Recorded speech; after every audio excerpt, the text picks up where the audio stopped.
अब TV remote में headphone jacks क्यों आने लगे हैं, साथ ही साथ आज आप भारत के एक ऐसे रेलवे स्टेशन को देखने वाले हैं जिसका कोई भी नाम रखा ही नहीं गया है। और क्या आपको पता है कि इस दुनिया में एक ऐसी लेडी भी मौजूद है जो कि कुछ और नहीं बल्कि अपने सिर्फ यूरिन को बेचकर ही महीने के लाखों रुपए कमाती है। लेकिन आखिर ऐसा कैसे मिलेगा, सबका जवाब चलिए शुरू करते हैं आज के रैंडम फैक्ट के अध्याय को। Fact number 20।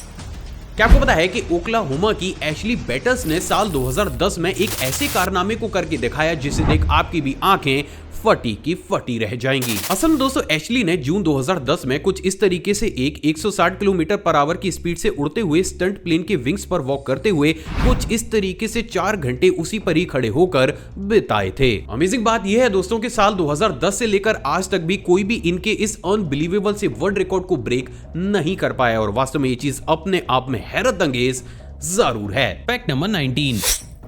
दोस्तों आपने हैरी पॉटर मूवी में दिखाई जाने वाली ये आइकॉनिक बिल्डिंग और फ्लाइंग कार के सीन को तो जरूर देखा होगा, लेकिन क्या कभी आपने सोचा है कि आखिर इस तरीके की बिल्डिंग को मूवी के अंदर कैसे बनाया गया था? नहीं तो चलिए आज मैं आपको कुछ एक्सक्लूसिव दिखा ही देता हूं। असल में दोस्तों इन तरीके की अमेजिंग बिल्डिंग्स को हकीकत की बजाय कुछ इस तरीके से कार्डबोर्ड और पीओपी का इस्तेमाल करते हुए बनाया गया था। साथ ही साथ फ्लाइंग कार के सीन के लिए कुछ इस तरीके से एक टॉय कार को वायर्स के थ्रू हैंग करके मूवीज के बहुत से सीन्स को ग्रीन स्क्रीन और वीएफएक्स की मदद से शूट किया गया था। सो फाइनली अब आप हैरी पॉटर की इस आइकॉनिक बिल्डिंग और फ्लाइंग कार के सीन की असली हकीकत भी जानते हैं। Fact number 18। जैसे कि हम सभी जानते हैं कि विश्व भर में फैली हुई महामारी के चलते हुए बहुत से स्कूल्स बच्चों को ऑनलाइन क्लासेस दे रहे हैं, लेकिन एक बात जो शायद आप नहीं जानते होंगे वो ये है दोस्तों कि इन ऑनलाइन क्लासेस का ट्रेंड अभी हाल ही का नहीं बल्कि साल 1937 का है। असल में दोस्तों इंसानी इतिहास में इन तरीके की होम क्लासेस को सबसे पहली बार शिकागो में पोलियो आउटब्रेक के दौरान रेडियो के माध्यम से बच्चों को पढ़ाने के लिए दिया जाता था। अमेजिंग बात यह है दोस्तों कि उस टाइम पीरियड के दौरान सिर्फ शिकागो के अंदर ही लगभग 3,25,000 बच्चों ने रेडियो क्लासेस ली थी, जो कि अपने आप में एक वर्ल्ड रिकॉर्ड है। Fact number 17। दोस्तों आपने बचपन में बहुत से उन तरीके के टॉयज से तो जरूर खेला होगा जिनसे अगर हम कुछ भी बात करते थे तो वो हमारी आवाज को रिकॉर्ड करके स्पीकर्स के थ्रू हमें हमारी ही आवाज सुना दिया करते थे। लेकिन क्या आपको पता है कि इस दुनिया में एक ऐसी बर्ड भी मौजूद है जो कि इसी काम को बिना स्पीकर्स के कर सकती है। असल में दोस्तों इस दुनिया में मौजूद स्टॉलिंग बर्ड इस पूरी दुनिया की इकलौती ऐसी बर्ड है जो कि ना सिर्फ कुछ सुनने के बाद उस सेंटेंस को रिपीट कर सकती है बल्कि ये बर्ड उस सेंटेंस को रिपीट भी आपकी ही आवाज में करती है। तो अगर ये बर्ड और इसकी क्वालिटी इतनी ज्यादा अमेजिंग है तो इसकी एक एक्सक्लूसिव वीडियो क्लिप दिखाने की जिम्मेदारी तो इस चैनल की बनती ही है।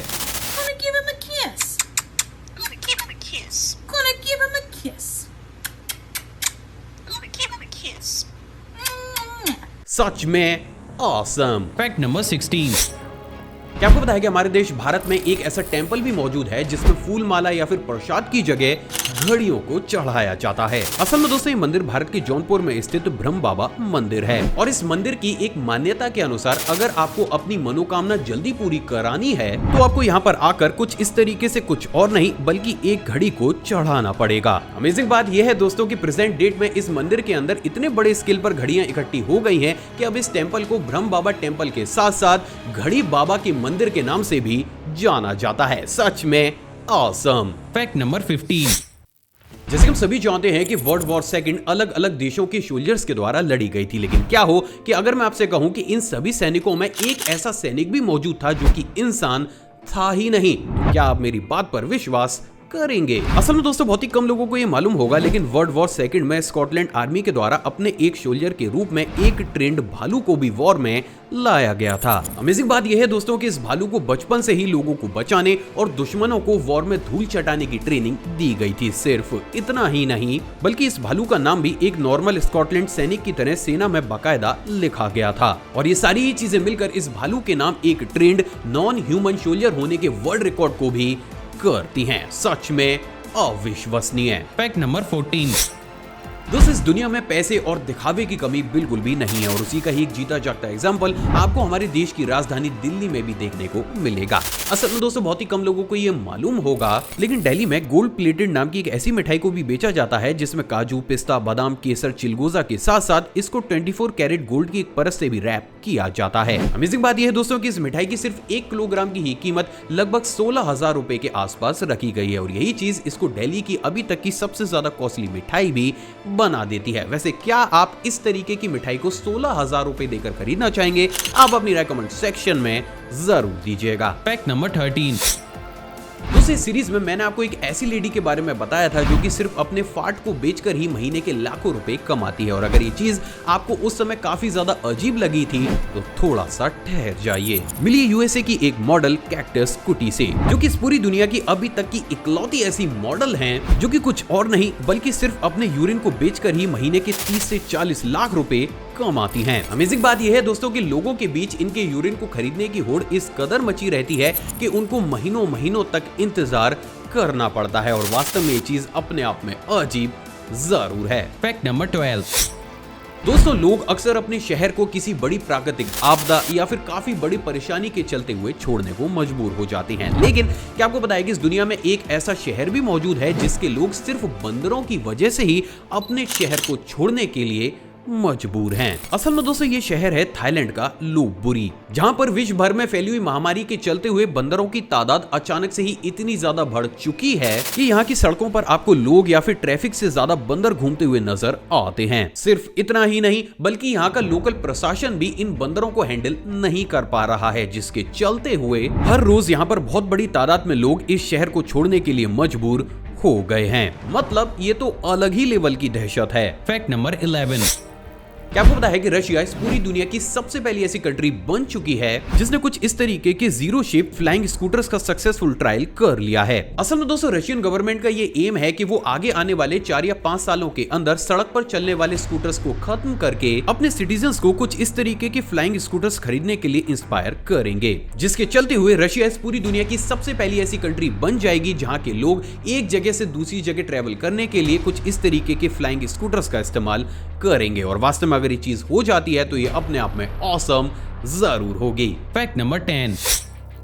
क्या आपको पता है कि जब ड्यूरासेल साल 1995 में भारत में आई थी तो उनकी सेल काफी ज्यादा कम थी, जिसके चलते हुए अपनी सेल को बूस्ट करने के लिए इस कंपनी के द्वारा भारत में सबसे पहली बार 3D गोरिल्ला मार्केटिंग रणनीति को अपनाया गया था। असल में दोस्तों इस रणनीति के तहत ये कंपनी बहुत सी बसेस या फिर ऑटो रिक्शास के पीछे कुछ इस तरीके से बेहद ही परफेक्ट 3D शेप में अपनी बड़ी बड़ी बैटरीज की पेंटिंग्स को लगा दिया करती थी, जिसके चलते हुए सबकॉन्शियसली लोगों को ऐसा लगने लगा कि जब इन बैटरीज से ये बड़े बड़े व्हीकल्स चल सकते हैं तो फॉर श्योर ये बैटरीज हमारे छोटे छोटे इक्विपमेंट के लिए काफी ज्यादा बेनिफिशियल होंगी। अमेजिंग बात यह है दोस्तों कि सिर्फ इसी तरीके की अमेजिंग सी मार्केटिंग रणनीति के चलते हुए साल 1996 में ड्यूरासेल ने भारत के अंदर बहुत बड़े स्केल पर बिजनेस भी किया था। और ये परफेक्ट एग्जांपल है लोगों के सबकॉन्शियस माइंड से खेलने का। Fact number 9। दोस्तों हम में से ऑलमोस्ट सभी लोग पैसे के पीछे भागते हैं और हम सभी यही चाहते हैं कि हम एटलीस्ट अपनी जिंदगी में इतना पैसा कमा लें कि हमारी पूरी ही जिंदगी ऐश और आराम से बीत सके। हालांकि इतना पैसा कमाने में अक्सर लोगों की पूरी जिंदगी ही कट जाती है। लेकिन क्या आपको पता है कि इस दुनिया में एक ऐसी बच्ची भी मौजूद है जिसने मात्र 10 साल की उम्र में ही इतने बड़े स्केल पर पैसे को कमा लिया है कि अगर वो चाहे तो 15 साल की उम्र में रिटायर होने के बावजूद भी अपनी पूरी ही जिंदगी शान और शौकत के साथ गुजार सकती है। मिलिए ऑस्ट्रेलिया में रहने वाली पिक्सी कर्टिस से, जिन्होंने पिछली साल अपनी माँ को एक टॉय मैन्युफैक्चरिंग कंपनी खोलने का आइडिया दिया, जिसके चलते हुए जैसे ही पिक्सी ने उस कंपनी के सभी टॉयज की डिजाइनिंग और कलर सेक्शन को संभाला, वो कंपनी देखते ही देखते करोड़ों का बिजनेस करने लगी। और ये बिजनेस कितने बड़े स्केल पर फैल गया इस बात का अंदाजा आप सिर्फ इसी चीज से लगा सकते हैं कि अकेली पिक्सी ही हर महीने अपनी कंपनी से लगभग 1,50,00,000 रुपए के आसपास पैसों को बचा लेती हैं। और यही वो कारण है जिसके चलते हुए इतनी छोटी सी उम्र में इस लड़की ने इतने बड़े कीर्तिमान को रच दिया है। सच में इम्प्रेसिव। Fact number 8।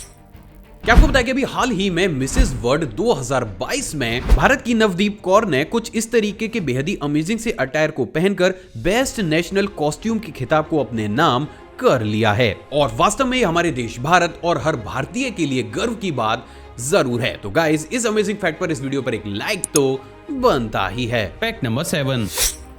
क्या आपको पता है कि इस दुनिया में एक ऐसी कंपनी भी मौजूद है जो कि अपने एक सिंपल से आइस क्यूब को 5 या फिर 10 रुपए की बजाय 25,000 रुपए में बेचती है। असल में दोस्तों यूएसए की जानी मानी कंपनी ग्लेज लग्जरी आइस अपनी कुछ इस तरीके की एक राउंड आइस क्यूब को इंडियन करेंसी के हिसाब से लगभग 24,500 रुपए के आसपास बेचती है। असल में दोस्तों इस कंपनी का ये दावा है कि इन तरीके के आइस क्यूब्स को अलग अलग जगहों के नेचुरल वाटर्स को स्टोर करके उन्हें और ज्यादा प्यूरिफाई करके जमाया जाता है, जिसके चलते हुए ये आइस क्यूब्स दुनिया के सबसे ज्यादा कॉस्टली आइस क्यूब्स बन चुके हैं। मतलब एक सिंगल आइस क्यूब को भला 24,500 रुपए में कौन खरीदेगा। Fact number 6।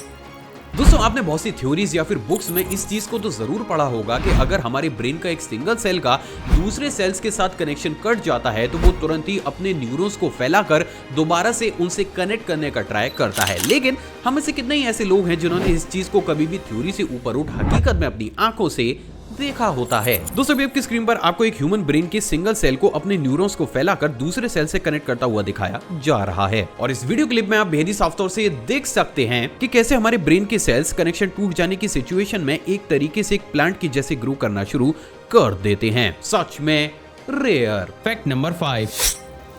क्या आपको पता है कि एक इंडियन क्रिकेटर बापू नादकर्णी के नाम एक ऐसा वर्ल्ड रिकॉर्ड भी हासिल है जिसे आज तक भी कोई भी 58 सालों में भी नहीं तोड़ पाया है। असल में दोस्तों इन्होंने इंग्लैंड के खिलाफ खेले गए 12 जनवरी साल 1964 के एक टेस्ट मैच में लगातार 131 बॉल्स पर एक भी रन ना देकर अपने नाम एक ऐसे अमेजिंग से वर्ल्ड रिकॉर्ड को कर लिया जिसे आज तक भी बड़े से बड़े क्रिकेटर्स ब्रेक नहीं कर पाए हैं। सच में अमेजिंग। Fact number 4। क्या आपको पता है कि इस दुनिया में एक ऐसी फिश भी मौजूद है जिसकी सेफ्टी के लिए ही लोगों को अपने घर में अलग से सिक्योरिटी गार्ड्स को रखना पड़ता है। लेकिन आखिर ऐसा क्यों? मिलिए इस पूरी दुनिया की अभी तक की सबसे महंगी फिश से। असल में दोस्तों इस फिश का नाम ड्रैगन फिश या फिर एशियन अरोवाना फिश है। अमेजिंग बात यह है दोस्तों कि चाइनीज का कुछ ऐसा मानना है कि अगर वो इस फिश को कंज्यूम करेंगे तो उन्हें कभी भी किसी प्रकार की बीमारी हो ही नहीं सकती और यही वो कारण है जिसके चलते हुए इस सिंगल फिश की कीमत लगभग 4 से 5 करोड़ रुपए के आसपास है और ये चीज अपने आप में हैरान कर देने वाली जरूर है। Fact number 3। दूसरा वाला फैक्ट करंट अफेयर की टच पर है। क्या आपको पता है कि अभी हाल ही में भारत के सबसे अमीर शख्स मुकेश अंबानी ने 1 साल से भी कम समय में दूसरे लग्जरी होटल की खरीदारी की है। असल में दोस्तों रिलायंस इंडस्ट्रीज ने न्यूयॉर्क के एक लग्जरी होटल मैंडारिन ओरिएंटल को करीब 728 करोड़ रुपए में खरीदा है। तो माय इंडिया आर्मी, अब अगर ये क्वेश्चन किसी भी एग्जाम में आए तो अब ये छूटना नहीं चाहिए। Fact number 2। क्या आपको पता है कि हमारे देश भारत में एक ऐसा रेलवे स्टेशन भी मौजूद है जिसका कोई भी नाम है ही नहीं, लेकिन आखिर एक रेलवे स्टेशन का नाम क्यों नहीं रखा गया है? असल में दोस्तों बहुत ही कम लोगों को ये मालूम होगा, लेकिन वेस्ट बंगाल के बर्धमान से 35 किलोमीटर दूर रैनागढ़ और रैना गांव के बीच एक ऐसा रेलवे स्टेशन भी मौजूद है जिसका कोई भी नाम है ही नहीं और इसका सबसे बड़ा कारण रैनागढ़ और रैना गांव के बीच हुआ एक बहुत बड़ा विवाद है। असल में दोस्तों इंडियन रेलवेज के द्वारा इस रेलवे स्टेशन का नाम रैनागढ़ रेलवे स्टेशन रखा गया था, लेकिन क्योंकि ये रेलवे स्टेशन रैना गांव की जमीन पर बना हुआ है तो रैना गांव के लोग इस रेलवे स्टेशन का नाम रैना रेलवे स्टेशन चाहते थे, जिसके चलते हुए इन दोनों ही गांवों के बीच बहुत बड़े स्केल पर विवाद बढ़ने लगा। एंड इन दी लास्ट जब इस विवाद का कोई भी सॉल्यूशन नहीं निकला तो इंडियन रेलवेज के द्वारा इस स्टेशन पर लिखे गए सभी नामों को हटा दिया गया है और उसी के साथ ही ये भारत का अभी तक का सबसे पहला ऐसा रेलवे स्टेशन बन चुका है जिसका हकीकत में कोई भी नाम है ही नहीं। विचित्र परंतु सत्य है। Fact number 1। आप नए टीवी के रिमोट में ईयरफोन्स क्यों आ रहे हैं? असल में दोस्तों बहुत ही कम लोगों को ये मालूम होगा, लेकिन जापान और भी बड़े बड़े देशों में बहुत सी ऐसी कंपनीज मौजूद हैं जो कि अपने टीवी के रिमोट में एक ईयरफोन जैक को लगाकर देती हैं।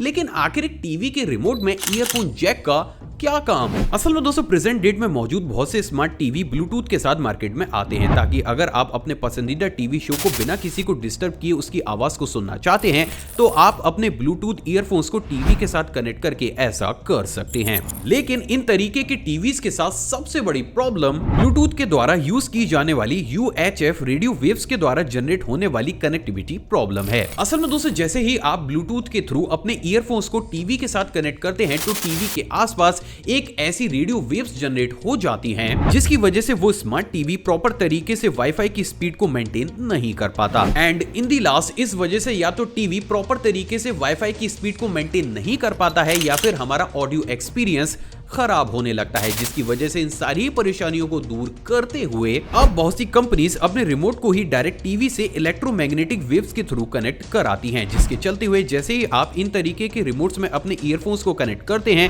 आपको टीवी स्क्रीन पर चलने वाली सभी मूवीज या फिर शोज की आवाज ईयरफोन्स में सुनाई देने लगती है। साथ ही साथ क्योंकि टेक्नोलॉजी डायरेक्ट इलेक्ट्रोमैग्नेटिक वेव्स पर काम करती है, तो इससे टीवी और टीवी के वाईफाई सिग्नल को पकड़ने में कोई भी परेशानी हमें देखने को नहीं मिलती। और शायद यही वो कारण है जिसके चलते हुए बड़ी बड़ी कंपनीज अब इस कॉन्सेप्ट को एडॉप्ट कर रही हैं। लेकिन यहाँ पर सबसे बड़ा ट्विस्ट ये है दोस्तों कि इसी कॉन्सेप्ट को साल 2014 में वीडियोकॉन कंपनी के द्वारा भारत में ऑलरेडी इंट्रोड्यूस किया गया था, बट अनफॉर्चुनेटली ये कॉन्सेप्ट उस समय भारत में बहुत बड़े स्केल पर फ्लॉप हुआ था। तो अब यहाँ पर ये देखना काफी ज्यादा दिलचस्प होगा कि क्या प्रेजेंट डेट की रिक्वायरमेंट के हिसाब से हम इस टेक्नोलॉजी को दोबारा से एक्सेप्ट करेंगे या फिर ये एक बार फिर से बहुत बड़ा डिजास्टर साबित होगी। तो दोस्तों किसी ने खूब ही कहा है कि प्यार और ज्ञान जितना ज्यादा बांटा जाए उतना ही कम है, तो इस वीडियो को दिल खोल कर लाइक, शेयर और कमेंट जरूर कीजिएगा। आप चाहें तो मुझे इंस्टाग्राम पर भी फॉलो कर सकते हैं। साथ ही साथ अपनी नॉलेज को और ज्यादा बूस्ट करने के लिए आप इस प्लेलिस्ट को भी चेकआउट कर सकते हैं। जय हिंद।